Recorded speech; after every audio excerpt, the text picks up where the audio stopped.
Ciao a tutti. I narcisisti con il loro comportamento manipolativo e la loro mancanza di empatia possono causare danni significativi non solo a livello personale ma anche sociale.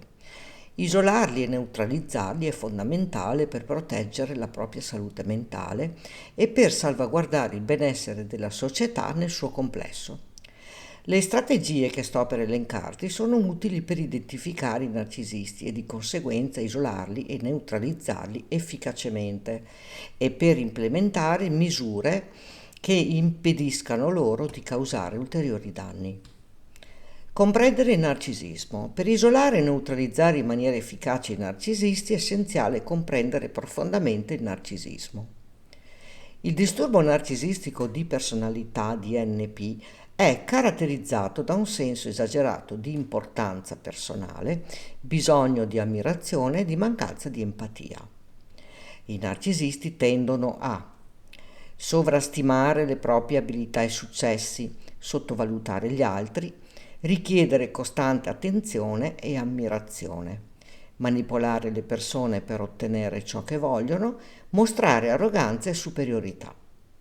Impatti sociali del narcisismo. I narcisisti non solo danneggiano le loro vittime direttamente, ma hanno anche un impatto negativo sull'intera società. Infatti, sono in grado di creare ambienti di lavoro tossici utilizzando la manipolazione e la competizione sleale per avanzare nelle loro carriere. Diffondere disinformazione, poiché hanno la straordinaria capacità di distorcere la verità e diffondere menzogne per mantenere il loro potere e controllo. Minare la fiducia pubblica in ruoli di leadership prendendo decisioni egoistiche che danneggiano il bene comune. Compromettere le relazioni con la loro incapacità di formare legami autentici, tanto da distruggere famiglie e comunità. Isolare e neutralizzare i narcisisti richiede un approccio strategico e ben pianificato. Ecco alcune strategie. Identificazione e conoscenza. Riconoscere i segnali. Educarsi sui tratti del narcisismo è il primo passo.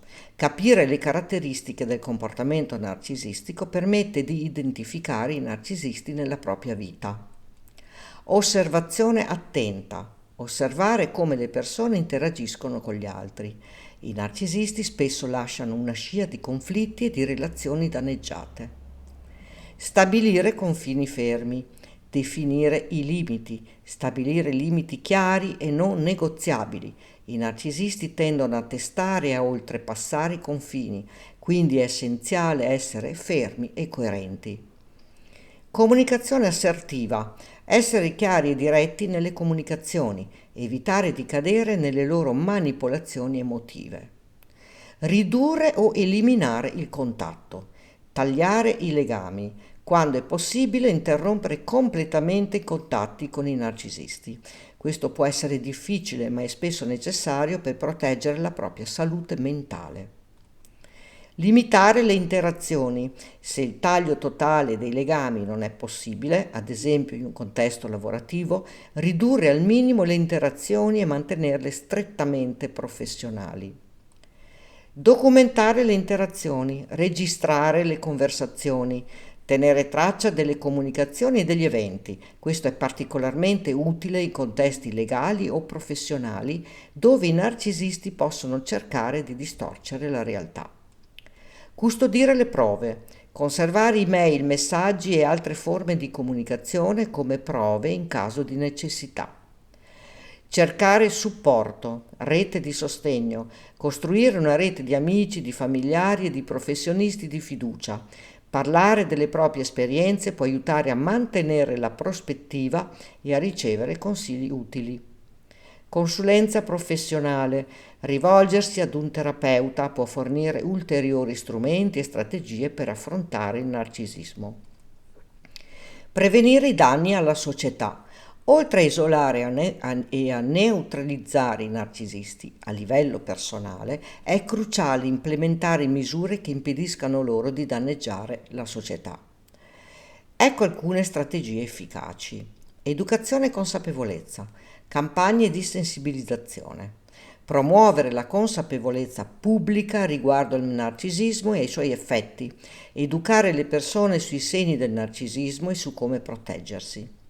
Formazione nelle scuole, includere programmi educativi sul narcisismo e sulle relazioni sane nei curriculum scolastici. Politiche e procedure, selezione in ruoli di leadership, implementare valutazioni psicologiche per ruoli di leadership e responsabilità, assicurandosi che gli individui con tratti narcisistici non ottengano posizioni di potere. Procedure di segnalazione. Creare meccanismi sicuri e anonimi per segnalare comportamenti narcisistici in ambito lavorativo e istituzionale. Supporto legale e protezione. Leggi più severe. Promuovere leggi che proteggano le vittime di abuso narcisistico e puniscano i comportamenti manipolativi e abusivi. Assistenza legale. Offrire supporto legale alle vittime di narcisisti, fornendo risorse per difendersi legalmente. Creazione di comunità resilienti, gruppi di supporto, formare gruppi di supporto per le vittime di narcisisti dove possano condividere esperienze e strategie di coping. Promuovere l'empatia e le relazioni sane all'interno delle comunità, riducendo così il potere che i narcisisti possono esercitare.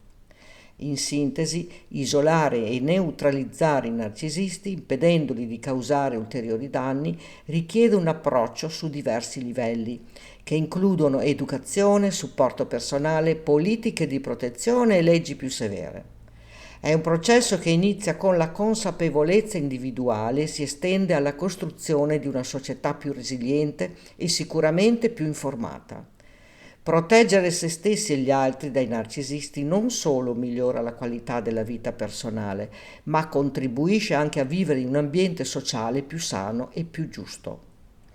Ora però vorrei aggiungere che molto spesso ci troviamo in relazioni con persone che si comportano in modo narcisistico, ma non ci rendiamo conto di quanto possiamo sentirci sole e isolate in questa dinamica.